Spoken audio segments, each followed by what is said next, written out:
The moment I turned onto my parents' street, my hands tightened on the steering wheel. I'd driven this route 100 times, and every single time, my body knew before my brain did. Shoulders up, jaw clenched, that low hum of dread sitting right behind my sternum like a stone I couldn't swallow. My sister's car was already in the driveway. Of course it was. I sat there for a moment with the engine running, just breathing. The house looked the same as it always did, white shutters, the rose bushes my mother refused to let die, the welcome mat that said "Home Sweet Home" in faded letters. Nothing about it looked dangerous. Nothing about it ever did. From the outside, I grabbed my bag off the passenger seat and went inside. They were all in the kitchen when I walked in. My mother at the stove, stirring something she'd probably been stirring since 6 in the morning. My father at the head of the table, newspaper in hand, even though he'd had the same subscription for 30 years and never actually read past the front page. And my sister, Lauren, sitting with her ankles crossed and her coffee cup held just so, like she was posing for something. She looked up when I came in. "Oh," she said, "just that. Oh, the way you'd say it if you were expecting someone else." I said good morning to my mother. I said good morning to my father. I set my bag down by the door the way I always did and asked if I could help with anything. My mother handed me a dish towel without turning around. That was the greeting. That was the whole of it. I'd like to tell you that I'd grown used to it by then. In some ways I had. Lauren was 3 years older than me, and had always occupied the kind of space in this family that left very little room for anyone else. She was the one with the right friends, the right zip code, the right husband and the right square footage and the right opinions about everything from school districts to salad dressings. She'd always been the one my parents pointed to when they needed an example, and I had always, apparently, been the cautionary tale. It hadn't always felt that way. When we were small, I'd followed her everywhere. She was funny back then, and fearless, and I thought she hung the moon. But something shifted when I was around 14, and she was 17, something I couldn't name at the time. She started correcting the way I talked, commenting on what I wore. She'd do it sweetly, in front of other people, with a little smile that said I'm only trying to help even when the words were anything but. By the time I was in high school, she'd established the pattern so cleanly that no one questioned it anymore. Lauren was the success. I was the one who needed to figure herself out. I went to state school on a partial scholarship while Lauren went to a private university on my parents' dime. I studied environmental science because I genuinely loved it, which Lauren found baffling in the way that people find baffling anything they can't immediately assign a dollar amount to. I graduated, got a job with a mid-size environmental consulting firm, moved into a small apartment 40 minutes outside the city, and started building something that was entirely my own. But none of that registered at the kitchen table. At the kitchen table, I was still the one who needed to figure herself out. The gathering that day was supposed to be a birthday lunch for my father. 65 years old, newly retired, and my mother had decided this called for the whole family, which meant Lauren and her husband, my uncle and his girlfriend, a few of my parents' neighbors who'd been in their lives so long they'd achieved some sort of honorary relative status. It meant a long afternoon with too much food and too much history, and not enough space between any of it. Lauren's husband, Craig, arrived about 20 minutes after I did. He was a finance guy with the kind of handshake that felt like a performance and the kind of laugh that was always just slightly too loud. He clapped my father on the shoulder and said the man of the hour, and everyone smiled. I refilled my coffee. My uncle showed up with his girlfriend, Patrice, who I liked enormously because she had no stake in any of our family's old stories and therefore said exactly what she thought. She hugged me at the door and said my hair looked beautiful, and I believed her because she was the kind of person who only said things she meant. We all settled into the living room while my mother finished in the kitchen, and for the first hour it was fine. It was fine the way these things always started out, fine, careful, and cordial, talking around the edges of things, everyone on their best behavior because no one wanted to be the one who started it. Then my mother called us all to the table. I ended up across from Lauren, which was where I always ended up, as if there were assigned seats no one had ever bothered to write down, but everyone remembered. The conversation moved the way it usually moved. My father's retirement plans, Craig's firm, the neighborhood where Lauren and Craig had recently bought a bigger house the second time they'd moved up in 6 years. Lauren mentioned the square footage unprompted.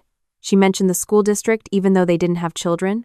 She mentioned the renovation they were planning on the kitchen. And the detail with which she described the countertops suggested this was information she believed everyone at the table needed to have. I ate my food and listened and said nothing. This was a skill I had developed over many years. It was not the same as having nothing to say. My uncle asked me how work was going. I told him it was going well, that our team had just wrapped up a major assessment project for a coastal restoration initiative down in the Gulf region. He nodded and seemed genuinely interested, and asked a few follow-up questions that showed he'd actually listened. Lauren set down her fork. "Environmental consulting?" she said with a particular tone. Not quite a question. Not quite a statement. Just those two words hanging over the table like weather. I looked at her. "It's just," she continued, picking her fork back up, "I always wondered how that actually works. Financially." She tilted her head slightly. "I mean, is it stable? You've been doing it for what, 4 years now?" "5, I said. 5 years. She nodded slowly. "And you're still in that apartment? The one in where is it?" "Millfield." "Right, Millfield." She glanced at Craig, just briefly. "I'm just asking because, we all worry. Mom and Dad worry." My mother, to her credit, looked at her plate. "I'm fine," I said. "Of course you are." Lauren smiled. "I just think at a certain point, don't you want more? A real place? Security? I mean, Craig's cousin does environmental work and she transitioned into corporate compliance, and now she's doing incredibly well. I could ask Craig to put you in touch if you want. It's not too late to recalibrate." "Recalibrate?" I took a breath. "I'm not looking to recalibrate.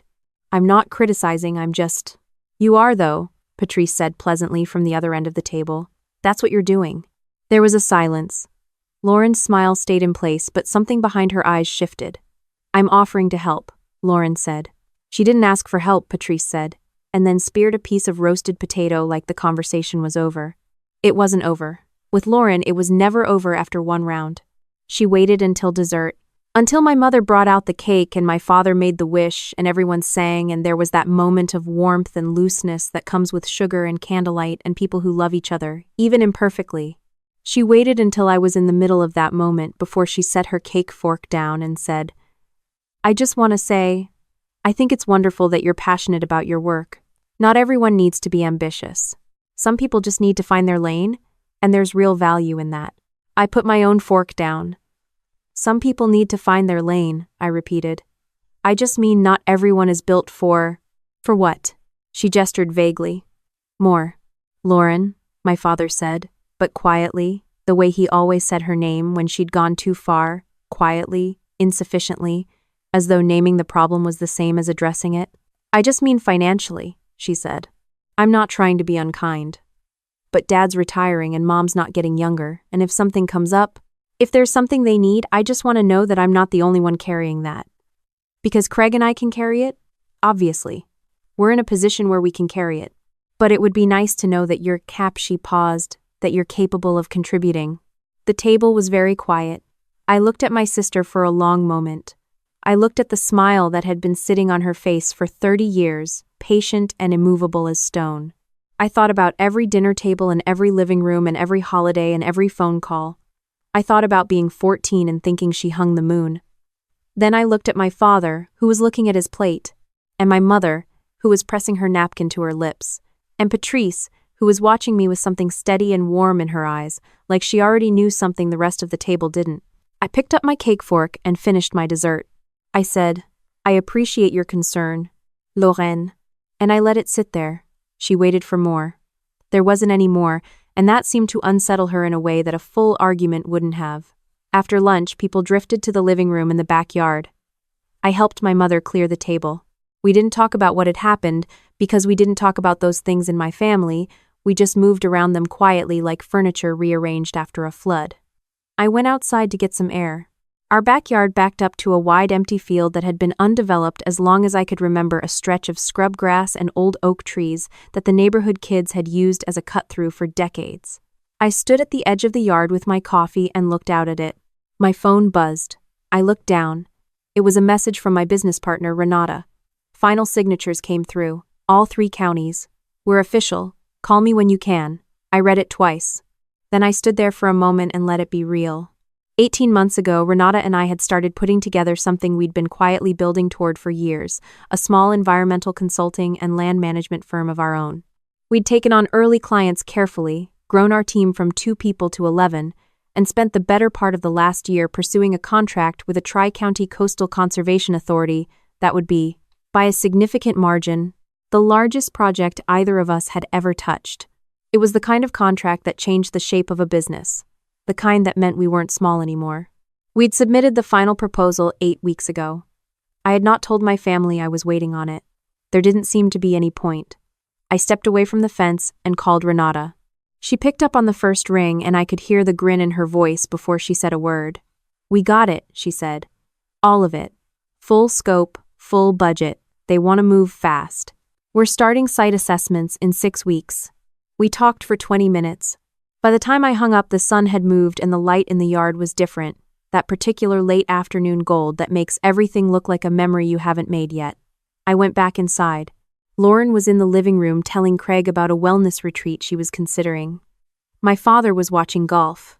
My uncle and Patrice were at the table with the last of the wine, and Patrice looked up when I came in, and something in my face must have told her something because she tilted her head slightly and smiled in that way of hers. I sat down next to her. "Good news?" she said quietly. "Yeah," I said. "Pretty good news." I didn't say it loudly. I didn't stand up. I didn't make an announcement. I just sat there for a moment and held it and thought about the years of early mornings and late nights, and the proposals I'd rewritten 6 times and the clients I'd driven 4 hours to meet, and all the moments I'd sat at a table like this one and said I'm fine while some part of me knew it was more than fine. It was actually becoming something real. Then Lauren came in from the living room and saw me sitting there and must have read something in the room's temperature because she looked at Patrice and then at me. "What?" she said. "Nothing," I said. "You're smiling at nothing. I got some good news from work." She waited. "The contract we've been pursuing," I said. "Tri-County Coastal Conservation Authority. We got it." Silence. "Wait, we?" Lauren said. "What do you mean we?" "My firm," I said. "Renata and I started our own practice 18 months ago. We've got 11 people now. This contract's the biggest we've landed." I paused. "It's a 7-figure contract, Lauren." She stared at me. Craig appeared in the doorway behind her. My mother came out of the kitchen, drying her hands. "You have your own firm," Lauren said. It wasn't quite a question.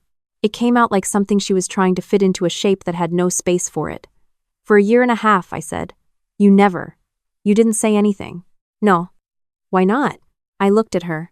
I thought about all the dinner tables. All the quiet forks and the quiet fathers and the find your lane and the recalibrate and the are you capable of contributing. I wanted to wait until there was something concrete to say, I told her. I'm not really interested in talking about ambition in the abstract. I'd rather just do the work. Patrice quietly topped off her wine. Lauren opened her mouth and then closed it and then looked at Craig, but Craig was looking at me with an expression that for the first time in 5 years of knowing him seemed entirely unperformed. My father set down the remote control. "Tell us about it," he said. Not loudly, not with any ceremony. Just those 4 words, and for the first time in a very long time, they were addressed entirely to me. So I did. I told them about how Renata and I had met at our old firm 8 years ago, and had spent years talking about what we'd do differently if we ever built something from scratch. I told them about the first year, the lean year, the year I was working 16-hour days on a roster of clients that wouldn't have impressed anyone at that table, but had kept us afloat and taught us more than we'd learned in the decade before. I told them about the team we'd built, the young hydrologist from Louisiana State, who was the smartest person in any room she walked into, the project manager who'd left a career in corporate real estate because he wanted his work to mean something, the 2 recent graduates from state schools not unlike the one I'd attended, who showed up every day with a ferocity that still surprised me. I told them about the coast, about what it meant to work in land that was disappearing literally, measurably, documentably disappearing, and to try to do something about it before the window closed. I told them about the science, and the policy, and the part where those 2 things almost never spoke to each other and someone had to sit in the middle and translate, and how that turned out to be something I was actually built for.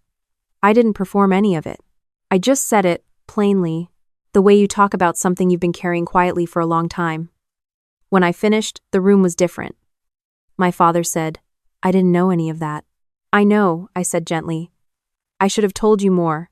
My mother sat down at the table.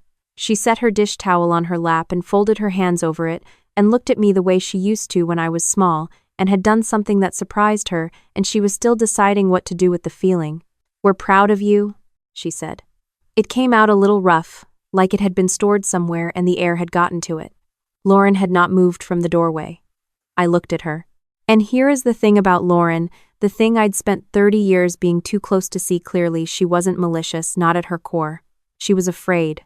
She had built her whole sense of herself on a comparison that had just quietly shifted, and I could see it happening in real time on her face, the recalibration she had wanted for me now occurring in her instead. I didn't feel triumphant. I want to be honest about that. I didn't feel the way I thought I might feel, in the times over the years when I'd imagined a moment like this one.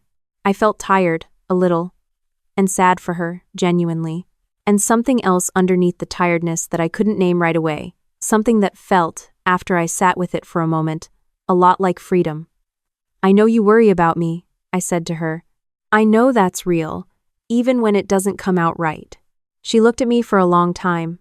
Something moved across her face that I hadn't seen there in years. "I didn't know," she finally said. "I know you didn't. I shouldn't have said what I said at dinner." "No," I agreed. "You shouldn't have." She nodded once, looking at her hands. And then she sat down at the table, across from me. In the same place she'd always been, but something in the geometry of it had changed. Some old crooked thing gently straightened. We stayed for another 2 hours. We had more coffee, and Patrice told a story about a trip she and my uncle had taken to New Mexico that made everyone laugh, and the kind of ordinary warmth that hadn't always been possible in that house moved through the rooms like light through water. When I left, my father walked me to my car.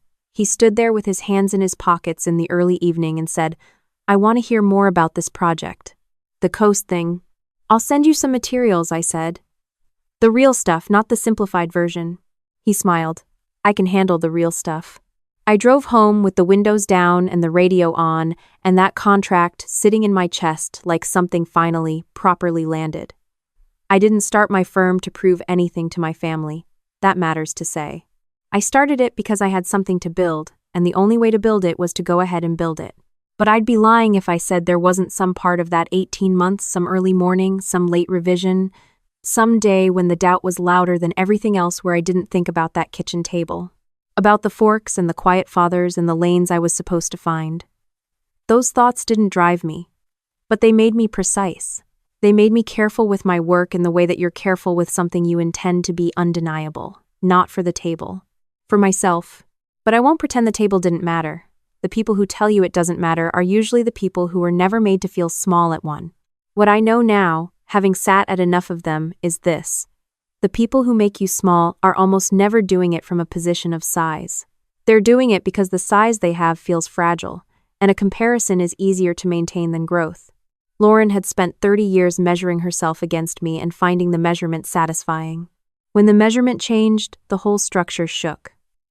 That's not my fault. And it's not entirely hers. It's the fault of a table that taught us both, early and consistently, that there was only so much room.